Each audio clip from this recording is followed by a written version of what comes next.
Halo pemirsa Jawa TV dimanapun Anda berada, jumpa lagi di Parlementaria Ponorogo, sebuah program persembahan dari Jawa TV yang akan menghadirkan informasi-informasi terupdate terkait dunia parlemen dan juga legislatif dari Kabupaten Ponorogo. Dan seperti biasa, untuk hari ini kita sudah kedatangan tamu, ya udah sering ketemu lah ya, kemarin-kemarin juga sering banget kita ajakin ngobrol untuk membahas update-update terbaru dari dunia legislatif di Kabupaten Ponorogo. Jadi langsung saja kita ketemu sama Ketua DPRD Ponorogo, ada Bapak Dwi Agus Prayitno alias Kang Wi. Assalamualaikum warahmatullahi wabarakatuh, Kang Wi. Waalaikumsalam. Apa kabar? Alhamdulillah sehat baik. Sehat baik dan pastinya tetap semangat terus ya kan, untuk bisa memberikan pelayanan kepada masyarakat terkait ya berbagai macam kebijakan-kebijakan yang ada di Kabupaten Ponorogo khususnya. Terima kasih banyak sudah menyempatkan waktu di tengah kesibukannya, Kang Wi. Dan saat ini kita ada di gedung DPRD Ponorogo, bisa dilihat sendiri di belakang kita.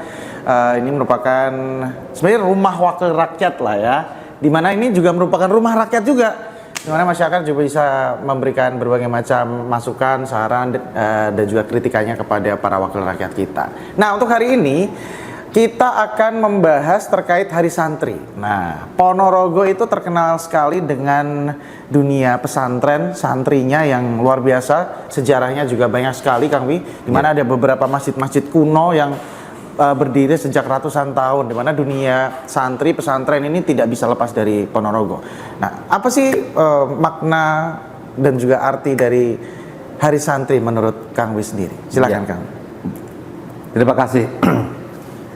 Jadi kalau sebelum ke situ, Ponorogo tadi sempat disinggung adalah banyak pesantren. Betul. Maka di sini ini kita bisa menamakan Ponorogo ini adalah kota santri, kota budaya, dan di samping kita sebenarnya kan ya pertanian, tapi ya, ini lebih menonjol kenapa kota santri. Memang banyak sekali pondok-pondok pesantren, dan bahkan ini sudah mendunia juga, seperti halnya pondok Gontor, pondok Ngabah, kemudian pondok Darudamaya ini kan sudah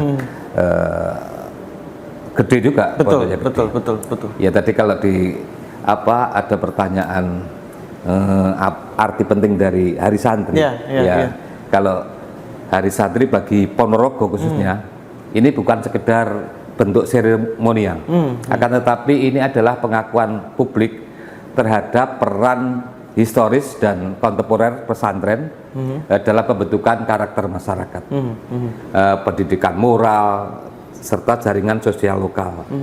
Penetapan momentum nasional semacam ini memperkuat branding Ponorogo sebagai kota santri. Tadi saya sampaikan, memperbesar peluang dukungan kebijakan dan sumber daya untuk pengembangan pesantren. Karena memang datanya bisa kita lihat, data pesantren dan juga sebagai yang perlu ditopang oleh daerah. Betul. Apalagi belum lagi beberapa masjid-masjid legendaris yang ada di Ponorogo yang mungkin sudah berdiri sejak ratusan tahun begitu ya, Kang Wi. Kemarin saya juga sempat melakukan liputan di salah satu masjid kuno juga, dan itu masih terjaga sekali keasliannya. Dan apa ya istilahnya, nuansa religius dan spiritual di Ponorogo ini sangat kental sekali dengan pesantrennya, dengan santrinya, dengan masjid-masjid kunonya, dan ini merupakan salah satu hal yang patut untuk dilestarikan seperti ya, Kang Wi.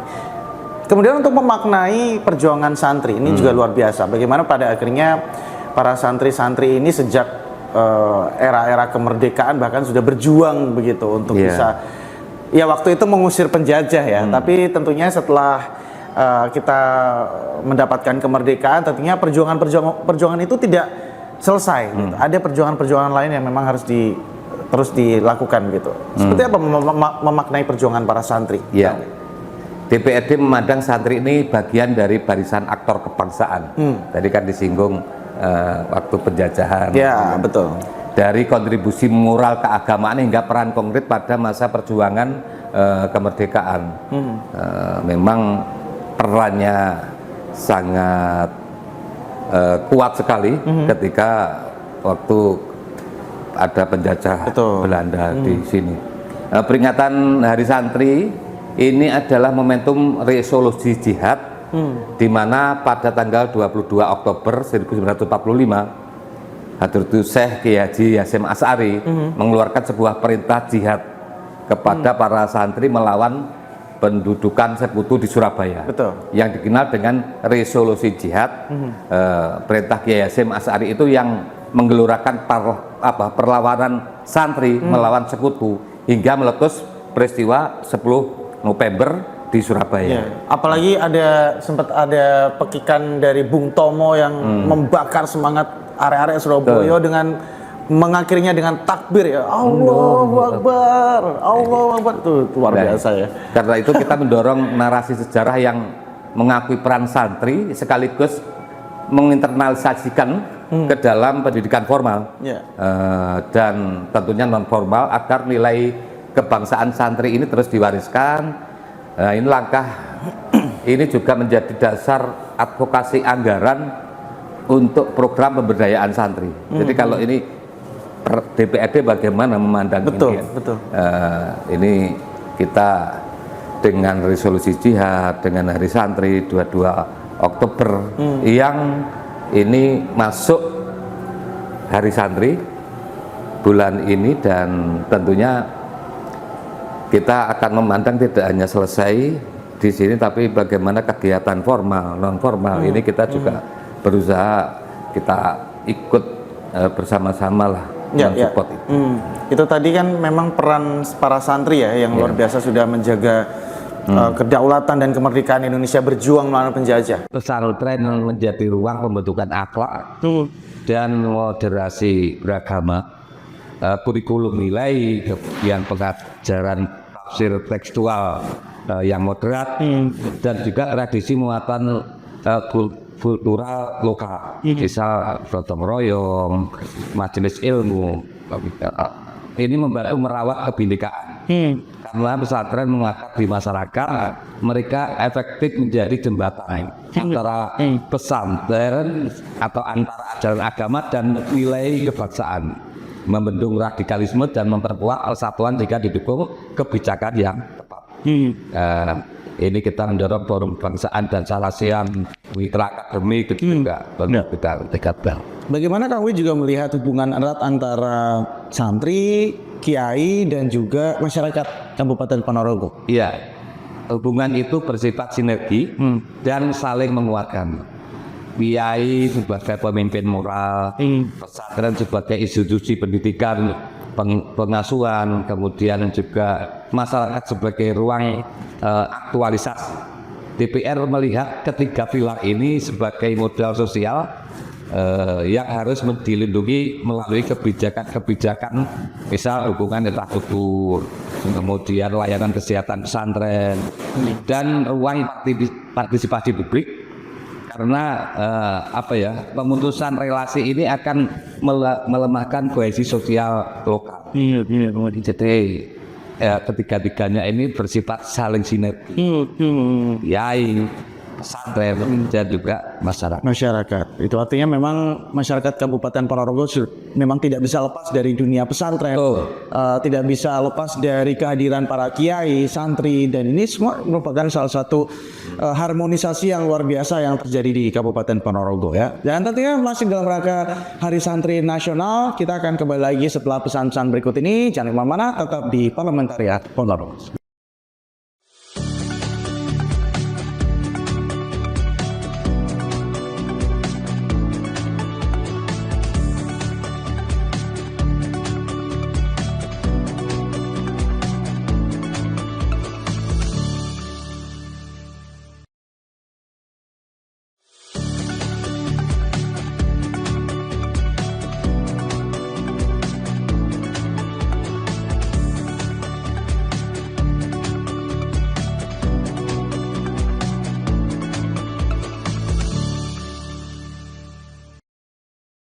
Oke pemirsa Jepos TV, kembali lagi di Parlamentaria Ponorogo dan masih dalam rangka Hari Santri Nasional, pastinya masih bersama juga dengan Ketua DPRD Ponorogo, ada Kang Wi di sini. Masih semangat ya Kang Wi ya? Ya, tetap semangat dan tetap memberikan update terbaru terkait dunia parlemen di Ponorogo tentunya. Nah, Kang Wi, DPRD sebagai lembaga legislatif ya, bagaimana pada akhirnya masyarakat ini bisa terwakilkan aspirasinya, suaranya bisa terwakili begitu. Tapi sejauh ini apakah memang juga melibatkan para santri juga, pesantren juga dalam merumuskan kebijakan daerah? Iya. DPRD aktif melakukan konsultasi publik dengan perwakilan pesantren dalam bentuk musyawarah, hearing, forum Forkopimda dan pesantren, terutama terkait dengan ini yang utama untuk Ponorogo adalah perda, di mana kita memproses surat perda sebelumnya menjadi perda yang menyentuh pendidikan diniyah dan pesantren. Contoh konkretnya adalah peraturan daerah tentang fasilitasi pendidikan diniyah non formal dan pesantren yang kita sahkan sebagai payung hukum fasilitasi daerah. Keterlibatan ini bukan tokenistik, artinya hanya sekedar memasukkan, tetapi kita mengundang tokoh pesantren untuk memberikan masukan teknis dan berbicara juga dengan madrasah diniyah, guru-guru madin dalam merancangkan kebijakan itu. Jadi ini sudah menjadi peraturan daerah, ini tindak lanjut dari undang-undang tentang pesantren, undang-undang nomor 18 tahun 2019 kemarin.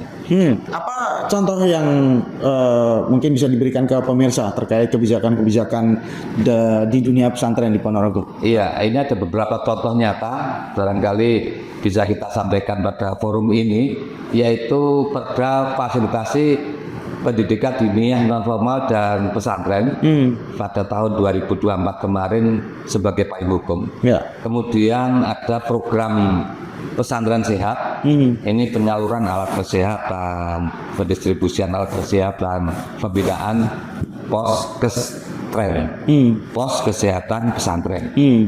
Dan yang berikutnya adalah dukungan Bosda untuk madrasah diniyah dan insentif guru, serta upaya pemenuhan sarana sanitasi sehingga lingkungan pesantren lebih sehat dan layak. Ini dengan dinas kesehatan, ini dengan Bosda, ini juga dengan ada dukungan dari provinsi dan juga dari APBD Kabupaten Ponorogo. Itu kira-kira. Para santri biasanya kalau sudah tidak lagi mondok lah ya, tidak lagi di pesantren, biasanya mereka lebih memilih berwirausaha kan? Walaupun memang ada beberapa santri-santri yang masuk di sebuah perusahaan atau korporat begitu, tapi sangat banyak sekali para santri itu yang akhirnya memilih untuk berwirausaha, membuat bisnis sendiri seperti itu. Nah, bagaimana pada akhirnya DPRD Ponorogo bisa mendukung geliat ekonominya para santri ini? Iya. Kita akan mendorong intervensi antara lain program pelatihan kewirausahaan yang berbasis pesantren. Kemudian membuka akses permodalan mikro atau hibah kecil lah, melalui skema kerjasama organisasi pemerintah daerah dengan lembaga keuangan mikro.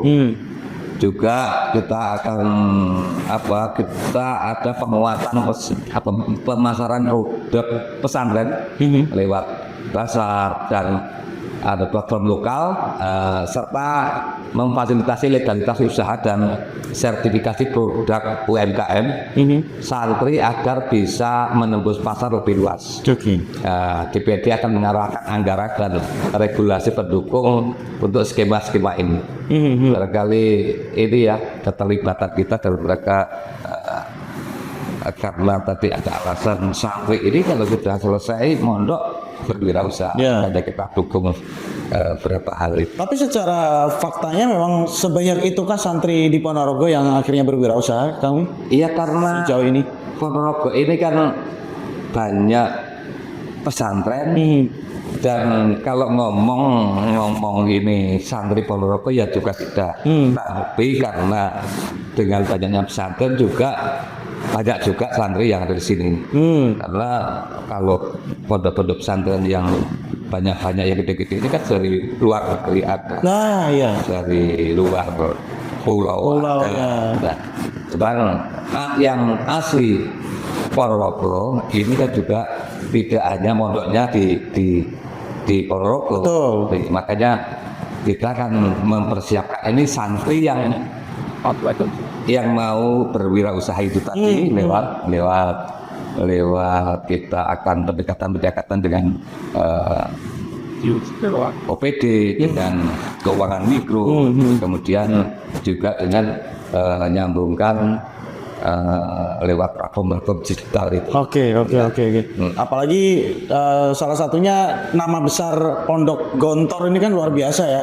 Bagaimana pada akhirnya satu tempat itu diisi oleh banyak sekali para santri-santri, bahkan tidak hanya dari luar kota, tapi dari luar pulau, bahkan dari luar negeri juga. Ya. Ada yang dari Malaysia, dari Asia Tenggara khususnya, bahkan dari Timur Tengah juga ada yang mondok di Gontor. Nah, akhirnya setelah mereka mondok kan bahkan ketika mereka mondok pun juga otomatis juga stay-nya tetap di Ponorogo. Berbagai macam kebutuhan juga harus dipenuhi setiap hari begitu. Itu artinya kan terjadi perputaran roda perekonomian yang besar begitu di mungkin di area pondok pesantrennya, bahkan di seluruh Ponorogo. Nah, kontribusi dari para santri ini untuk bisa mendukung penguatan ekonomi lokal ini sejauh ini seperti apa kami melihat? Iya. Santri dapat menjadi penggerak dari UMKM. Baik itu khususnya UMKM lokal, produksi pangan berbasis pesantren, pertanian, peternakan, kemudian kerajinan, jasa pendidikan dan khusus, serta ekonomi digital dengan pendampingan teknis dan akses pasar. Usaha santri dapat memperkuat ketahanan ekonomi desa, menciptakan lapangan pekerjaan tentunya, dan menambah basis pajak lokal secara berkelanjutan. Itu artinya memang kontribusi para santri ini dalam rangka perputaran roda perekonomian di Ponorogo cukup besar. Ya. Itu artinya dari mereka yang berwirausaha, otomatis mereka akan membutuhkan orang baru atau karyawan dan membuka lapangan pekerjaan. Oke, luar biasa. Dan sejauh ini yang terjadi di Ponorogo, para santri yang berwirausaha ini kondisinya seperti apa Kawi? Rata-rata apakah mereka juga cukup sustain dalam usahanya, atau mungkin ada yang naik turun juga, atau seperti apa?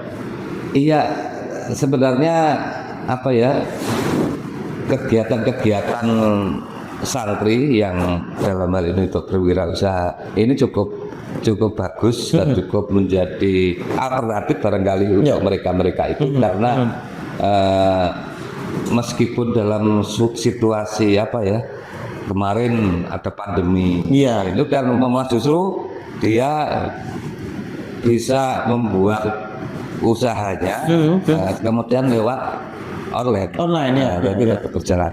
Apalagi ini situasi tidak pandemi, artinya ini menjadi alternatif untuk pendapatan bagi santri. Jadi kalau di Ponorogo insya Allah ini lumayan. Ya. Itu artinya inovasi yang sudah dilakukan oleh para santri ini juga cukup luar biasa. Bagaimana pada akhirnya mereka ketika pandemi kemarin jualan online, mungkin sekarang sudah punya toko sendiri. Dan keterlibatan mereka dalam perputaran roda perekonomian di Ponorogo ini juga sampai saat ini masih bisa dirasakan. Dan saya tertarik membicarakan terkait inovasi teknologi tadi ya, digitalisasi, tantangan digital, dan juga mungkin termasuk ketahanan ideologis. Nanti kita akan bahas di segmen berikutnya. Jadi jangan kemana-mana, tetap di Parlementaria Ponorogo.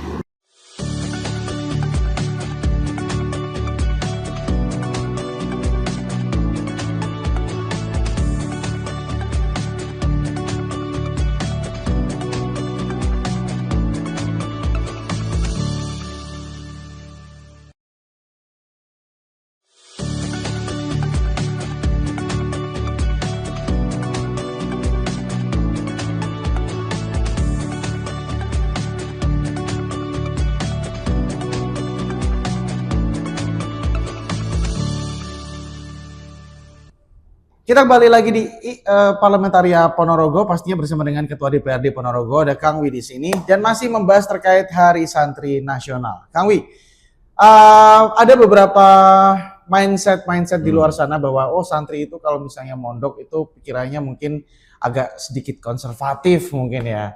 Pikirannya mungkin akan sedikit saklek kayak gitu-gitu. Sementara perubahan merupakan sebuah ya keniscayaan di mana beberapa hal pasti berubah, semuanya dinamis, termasuk juga teknologi, digitalisasi ini juga selalu berubah, cepat sekali perubahan-perubahan itu. Seperti apa tantangan teknologi digitalisasi di kalangan santri dan pesantren ini? Ya, oke. Jadi tantangan utamanya ini adalah literasi digital yang belum merata. Paparan konten ekstrim, hoax, dan kesenjangan akses antara infrastruktur dan juga kemampuan. Jika tidak ditangani dengan baik, era digital ini bisa melemahkan kualitas pendidikan pesantren juga, dan juga membuka celah ideologi. Oleh karena itu perlu intervensi kurikulum literasi media dan pelatihan keterampilan tentang digitalisasi. Kira-kira begitu tantangan utamanya yang sekarang dihadapi ketika ada era digitalisasi. Kalau tidak merata nanti kan ada kesenjangan. Betul. Nah, dari situ pada akhirnya para santri ini juga di challenge juga untuk tetap dinamis begitu ya, untuk tetap mengikuti perkembangan teknologi. Perlu diintervensi. Intervensi itu juga tetap dilakukan, termasuk juga inovasi-inovasi yang ada di pesantren ini juga akan selalu digalakkan begitu ya. Termasuk DPRD bagaimana sih selama ini mendorong inovasi pesantren di bidang pendidikan modern dan teknologi digital, karena mindset orang itu di luar sana masih menganggap bahwa ketika anak kita masuk pesantren itu nggak boleh bawa HP. Ya, betul. Itu artinya kalau nggak boleh bawa HP tidak mengenal teknologi. Kalau tidak mengenal teknologi itu artinya akan tidak update, tidak mengikuti perkembangan informasi terkini dan lain-lain. Nah, seperti apa intervensi termasuk dorongan dari DPRD sendiri untuk bisa mendorong pesantren ini untuk tetap berinovasi, khususnya di bidang pendidikan modern dan teknologi digital?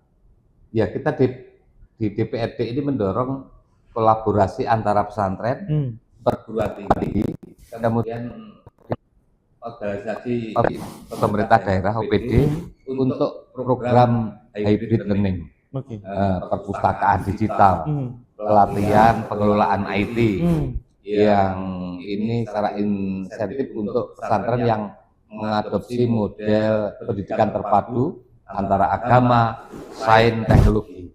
Nah, di beberapa pesantren dan institusi lokal sudah ada inisiatif perpustakaan digital dan kerjasama akademik yang ini didorong oleh pemerintah daerah. DPRD berkomitmen mengawal alokasi anggaran yang mendukung transformasi ini. Perpustakaan digital yang sudah digalakkan seperti apa kamu itu? Ya, jadi bentuknya adalah mereka ini ke kampus atau ke pondok ini sudah bisa melihat mau mencari buku apa, langsung di situ bisa lewat sudah tersaji di digital ya, tanpa harus memegang fisiknya begitu ya, fisik bukunya begitu. Oke, itu semua pesantren sudah menerapkan itu atau yang sudah di mana saja? Ya, jadi ada beberapa pesantren yang ada di sini ya, seperti yang pesantren besar ini sudah ada. Sudah ada ya. Oke. Nah, seperti apa pada akhirnya pesantren juga memandang isu radikalisme, Kang Wi? Karena khususnya dari DPRD ya. Iya.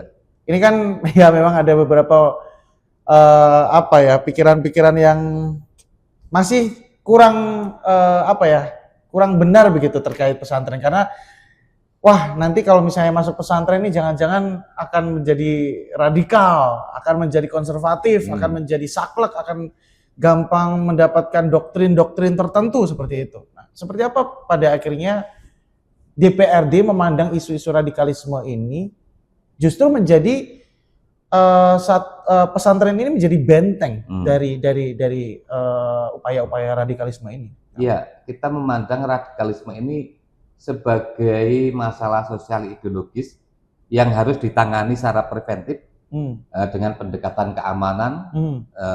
Ini tidak cukup.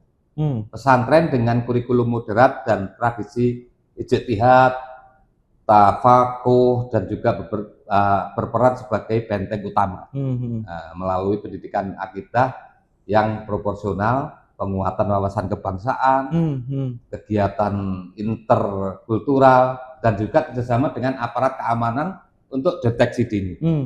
Program Sarasiat Kebangsaan misalnya kolaborasi dengan BPIP, ini dengan kemarin dengan Insuri, ini sudah berjalan dengan perguruan tingginya. Ini adalah contoh pendekatan preventif yang DPR didukung. Jadi pemahaman nanti kalau di pondok ini kan karena ada cerita lama, betul, sehingga muncul mindset bahwa di pondok itu nanti akan terpapar radikalisme. Iya, betul. Makanya ini secara preventif kita pendekatan semacam. Tapi untungnya di Ponorogo tidak ada seperti itu ya Kang Wi ya. Karena tentunya justru pondok pesantren ini bisa menjadi benteng bagaimana pada akhirnya para santri di situ justru tidak gampang terpapar dogma-dogma atau doktrin-doktrin tertentu yang mengarah pada radikalisme gitu. Jadi justru pesantren ini yang menjadi tamengnya begitu ya. Karena banyak banget nih anak-anak muda yang sepertinya gampang terpancing isu-isu seperti itu, sehingga pada akhirnya mereka berpaham ekstrim dan juga ideologisnya sudah mulai luntur gara-gara oknum-oknum yang tidak bertanggung jawab untuk memanfaatkan situasi tersebut. Nah, kemudian untuk masa depan santri ini menarik ya Kang Wi. Apakah memang santri ini kan seolah-olah kalau misalnya di pondok pesantren itu kan, wah kalau lulus nanti ya jadi ustadz, wah kalau lulus nanti jadi gus atau jadi semacam pemuka agama. Padahal kan sebenarnya secara karir, secara keberlanjutan karir mereka di masa depan itu bisa jadi apapun, ya kan? Nah, bagaimana pada akhirnya DPRD menjamin santri ini tetap punya ruang untuk berkiprah di masyarakat sesuai dengan apa yang mereka inginkan, gitu. Tidak hanya terkungkung di satu dunia saja, dunia religius, spiritualitas, agama, tapi mereka bisa bahkan menjadi ketua DPRD pun bisa, gitu. Seperti apa Kang usaha-usaha itu? Jadi memang kalau ngomong santri di pondok pesantren, aku nanti kalau keluar harus apa? Aku nanti kalau keluar jadi apa? Betul. Pertanyaan itu saya pikir sekarang sudah tidak muncul. Karena apa? Di pesantren ini kan juga ada pendidikan keagamaan pasti, yang formalnya juga ada. Sehingga kita untuk misalkan di DPR mau mencalonkan anggota DPRD, ini yang kemarin ketentuan kan minimal pendidikan SMA dan sederajat. Justru yang kemarin itu ada ijazah sahadah, itu bentuknya adalah ya karena di pondok pesantren dia punyanya itu sahadah, ini bisa untuk mencalonkan di DPR RI kemarin. Nah, artinya sekarang ini sudah banyak santri-santri ini terjun di politik, di eksekutif, ini sudah banyak. Ya menteri ada yang santri. Betul. Di DPR RI sana banyak. Kalau di DPRD Ponorogo? DPRD Ponorogo juga banyak. Oke. Itu salah satu bukti bahwa santri pun bisa menjadi apapun begitu ya. Bisa jadi kita politik, di eksekutif. Intinya kita akan memastikan ruang itu lewat kebijakan. Lewat kebijakan tentunya di Perda ada alokasi anggaran untuk program pemberdayaan. Jadi misalkan mikirnya nanti di luar apa yang saya sampaikan di awal, ini banyak kita akan memfasilitasi tentang itu. Kita mendorong penciptaan ruang-ruang wirausaha santri, dan juga keterlibatan mereka dalam musyawarah desa serta program pembangunan, sehingga suara santri ini muncul karena pengambilan keputusan yang lokal itu. Nah, pas banget karena tadi Kang Wi juga membahas terkait politik ya, santri dan politik ini kayaknya juga semakin lama tidak bisa lepas gitu ya, saling keterkaitan gitu. Nanti kita akan bahas di segmen berikutnya, di mana ada peran santri di dalam politik kita, Kita membahas politik, masa depan, dan pesan-pesan untuk santri-santri yang ada di luar sana. Jadi jangan kemana-mana, tetap di Parlamentaria Ponorogo.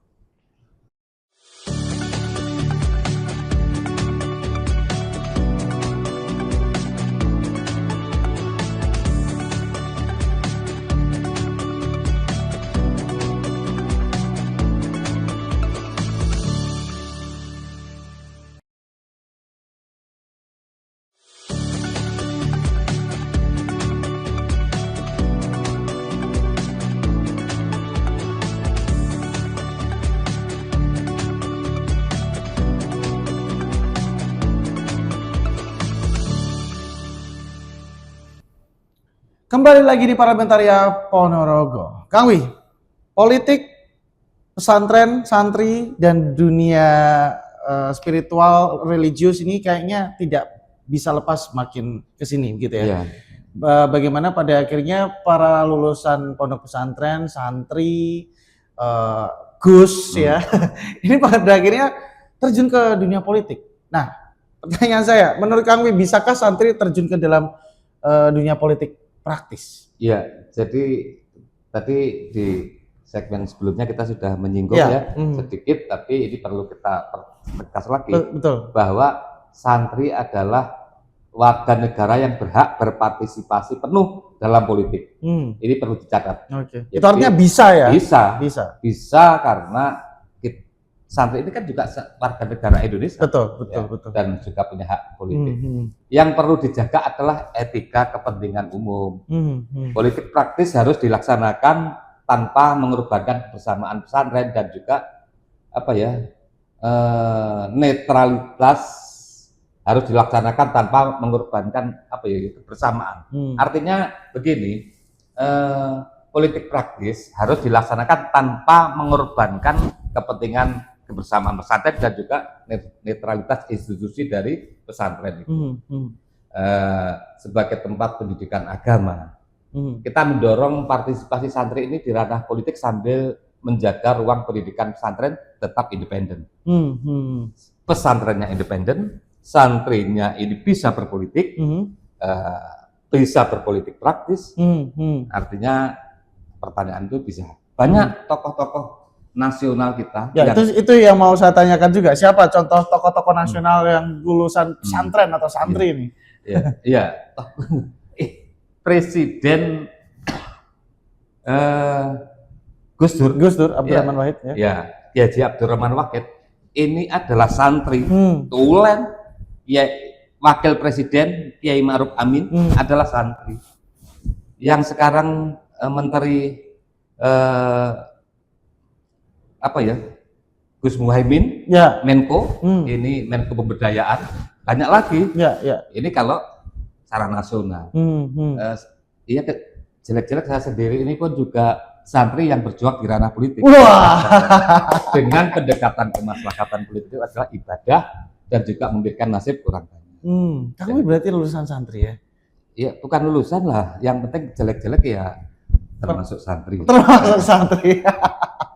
Ayo santri, ayo santri, ayo santri. Iya. Dari situ pastinya semoga membuka mata pemirsa lebih luas lagi bahwasanya santri itu bisa kok berpolitik, bisa juga kok jadi dokter misalnya, bisa kok jadi bisnismen, bisa juga jadi pemimpin daerah misalnya, jadi wali kota, jadi bupati, jadi presiden bahkan.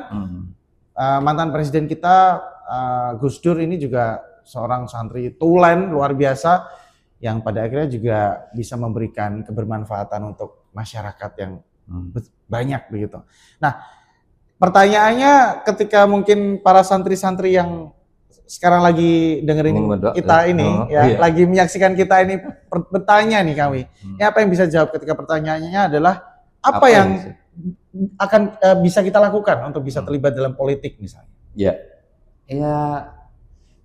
pendidikan politik yang beretika, literasi politik ini kalau mau santri ingin berpolitik, pemahaman konstitusi, pengalaman kerja sosial, berorganisasi serta jaminan bahwa keterlibatan mereka tidak dipolitisasi untuk kepentingan kelompok yang menyingkirkan nilai pesantren.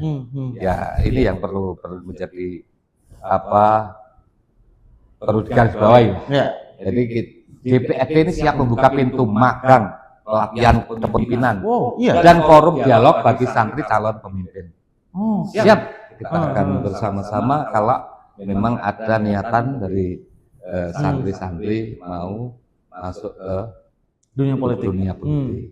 Dan sebenarnya sekarang ini justru akan dilihat, oh ini lulusan pondok pesantren mana? Ya. Kemudian dia kalau mau perguruan tinggi negeri, inginnya perguruan tinggi negeri yang biasanya kalau sudah di negeri kan akan lebih dekat ke sana ke pekerjaan. Ini pemahaman itu. Oh dia sudah ini lulus sudah khatam Al-Quran. Ini kan juga dicari santri-santri yang ada nilai lebih. Ya itu yang kalau ada pertanyaan, bisakah kita teman-teman dari santri ini ingin berpolitik, dan juga kita akan mensupport. Dan jawabannya bisa, dan bahkan DPRD mungkin sedikit banyak akan memfasilitasi pendidikan politik itu, kami. Yang sudah dilakukan mungkin selama ini seperti apa? Kalau mungkin ada teman-teman santri yang mungkin ingin belajar berpolitik misalnya. Ya ini kan kita sering kok datang ke pesantren, yang kebetulan juga dalam momen seperti Hari Santri ini nanti kita sangat berinteraksi terus dengan pesantren, dengan sekolahan-sekolahan, kampus-kampus yang ini dalam rangka Hari Santri. Misalkan teman-teman santri ini mau audiensi di sini, kita juga open. Tapi sudah, jadi after yang sudah pernah kita lakukan komunikasi dengan pesantren. Ya, memang karena banyaknya pesantren yang ada di Ponorogo, ratusan, itu kita tidak bisa semuanya menjangkau. Total ada berapa pesantren di Ponorogo? Ini kurang lebih ada hampir 200 ya. Hampir 200 pondok pesantren di Ponorogo. 100-an lebih. Oke.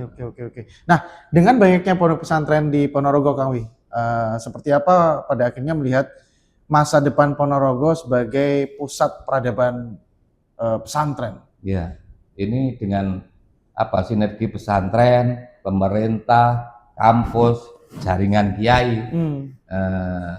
Tahun ini ada JKSN, ini memusatkan peringatan Hari Santrinya di Ponorogo.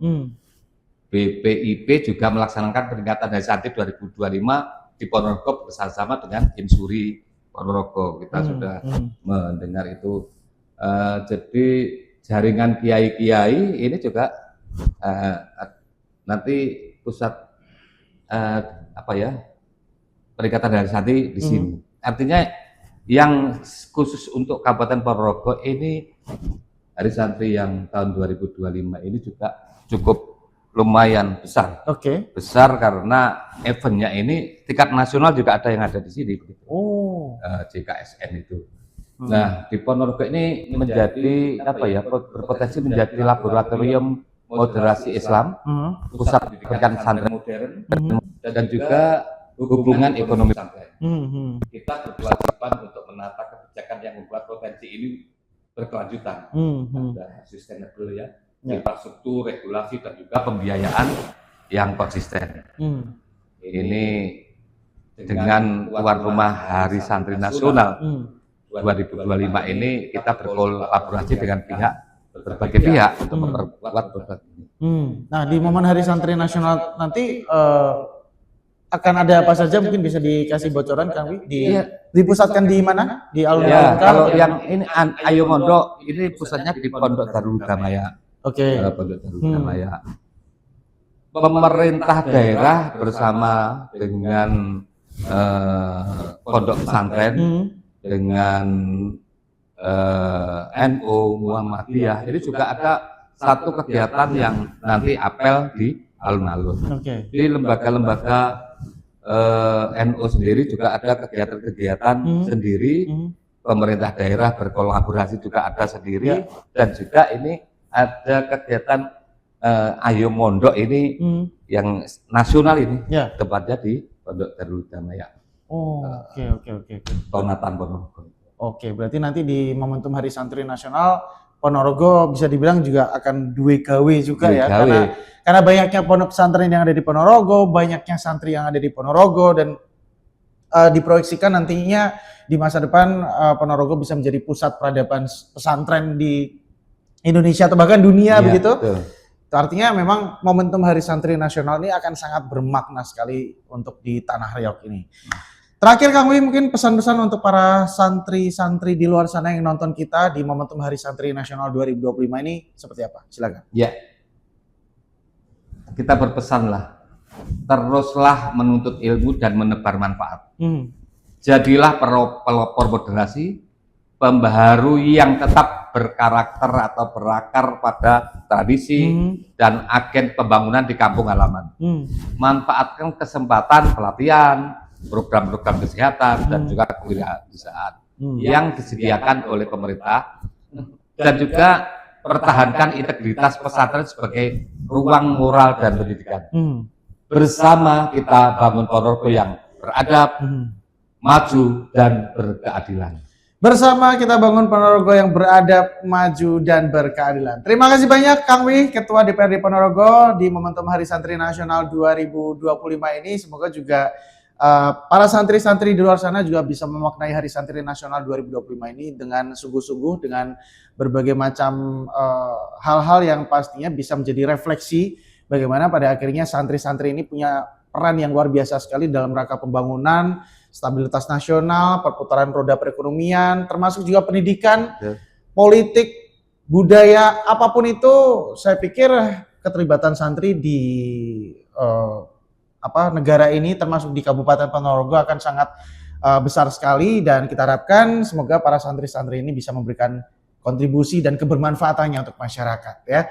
Terima kasih banyak Kang Wi, Ketua DPRD Ponorogo. Ya, sama-sama Mas. Semoga tetap semangat terus dan juga memberikan hal-hal yang selalu update untuk masyarakat di Kabupaten Ponorogo. Insya Allah.